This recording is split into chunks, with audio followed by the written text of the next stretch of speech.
भी हम संदेश दे रहे हैं, क्योंकि तमाम जो ताकतवर देश थे वो इस पर राजी हुए जब एजेंडे में शामिल किया गया, और उसके ठीक बाद हमने महिला आरक्षण बिल को पास कर दिया। बिल्कुल, ये एक बड़ा संदेश। देखिए, विमेन लेड डेवलपमेंट की बात प्रधानमंत्री जी पिछले 9 सालों से कर रहे हैं और धीरे धीरे वो समाज में बदलाव ला रहे हैं कि अच्छा, उसके नाम पे प्रॉपर्टी नहीं है तो प्रधानमंत्री आवास योजना का घर ही उसके नाम कर दो, गैस कनेक्शन उसके नाम करो, सब्सिडी उसके नाम करो, मुद्रा का 70% लोन उन्हीं को दो, सेल्फ हेल्प ग्रुप उन्हीं के लिए खड़े करो, उनके हाथ में थोड़ा पैसा आने दो, तो घर समाज में ऑटोमेटिकली उनका रुतबा बदल जाता है। जैसे ही पैसे हाथ में आते हैं, प्रॉपर्टी हाथ में आती है, रुतबा समाज खुद से बदल जाता है और समाज एम्पावर्ड होने लगता है।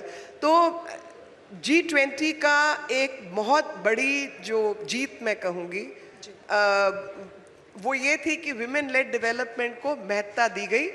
सारी की सारी कंट्रीज और ऑब्जर्वर स्टेट्स उसके पक्ष में खड़ी हुई और एक परमानेंट ग्रुप के रूप में अब विमेन लेड डेवलपमेंट शामिल हो गया है। तो महिलाओं के बारे में ये स्थिति भारत में ऐसा नहीं है जी, पूरी दुनिया का कोई देश उठा के देख लो और कहीं के आंकड़े आप उठा के देख लो, हम कई चीज़ों में बहुत अच्छे हैं पर हम अपने आप को शायद थपकी कम देते हैं।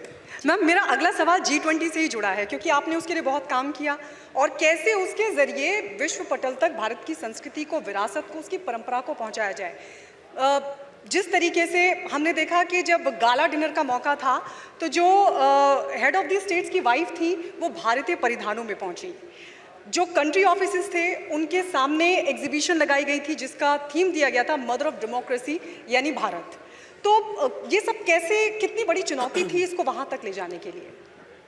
देखिए, सबसे पहली बात मुझे लगता है चुनौती जो है, जो कंपटीशन होता है या जो कॉन्फ्लिक्ट होता है वो अपने से ही होता है।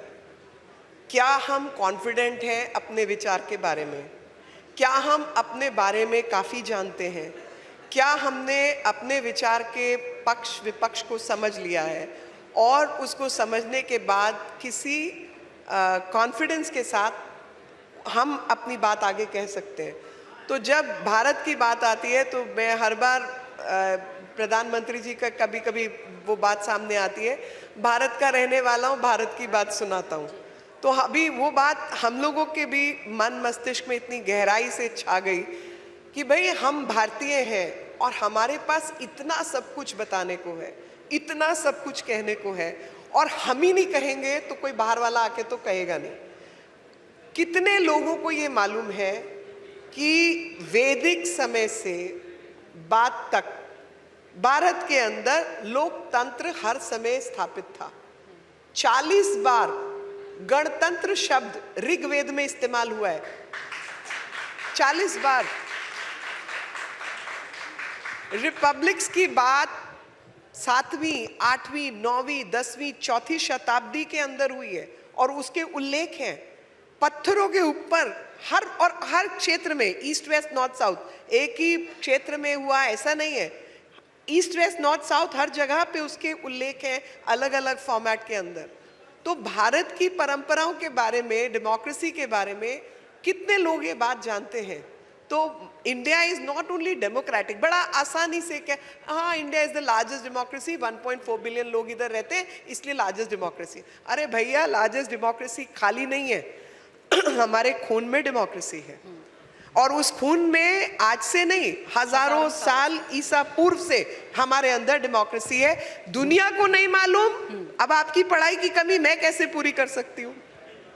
एग्जीबिशन लगा के, तो एग्जीबिशन लगनी चाहिए। बिल्कुल। और पुरानी बात नहीं, अगर हम मॉडर्न इरा की भी बात करें तो भारत कई यूरोपीय और देशों से पहले जो यूनिवर्सल फ्रेंचाइजी है उसने दी, वो महिलाओं और पुरुषों दोनों को समान वोट देने का अधिकार दिया। लेकिन मीनाक्षी जी, आप ये बताइए कि क्या महिला कैंडिडेट की कमी है? हम फैसिलिटेट करने की बात करते हैं, महिला सशक्तिकरण की बात करते हैं, तो राजनीतिक दल अभी भी, अगर हम चुनाव की बात करें, जो 5 राज्यों में चुनाव है, मध्य प्रदेश और राजस्थान का ही आंकड़ा उठा लेते हैं, क्या महिला कैंडिडेट मिल नहीं रही हैं? आपकी बीजेपी की तरफ से 12.23, कांग्रेस की तरफ से 12.66, ये मध्य प्रदेश में टिकट बांटे गए हैं।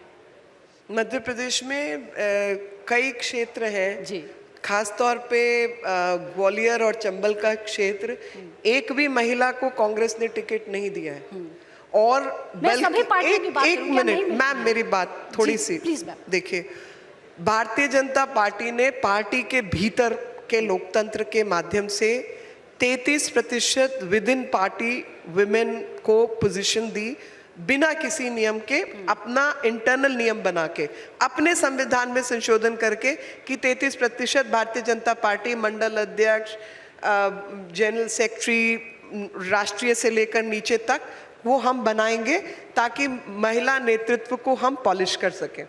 और वो पॉलिशिंग की ज़रूरत होती है, पैदा नेता नहीं होते, अब सब तो गांधी परिवार में पैदा नहीं हुए ना, हम तो आम लोग हैं, तो नेता बनने के लिए आपको मेहनत करनी पड़ती है, सीखना पड़ता है, चीज़ें जाननी होती हैं, पार्टी कैसे चलती है, संगठन में कैसे काम होता है, वगैरह वगैरह।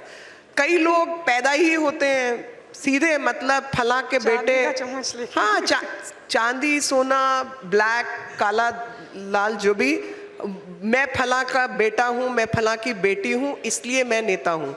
अरे भैया, नेता बनने के लिए ज़मीन पर पैर जमाना, लोगों के बीच काम करना, वो सब करना पड़ता है। और नहीं करोगे तो 2 4 5 चेले चपाटे आपको बढ़ाने में लग जाएंगे, लेकिन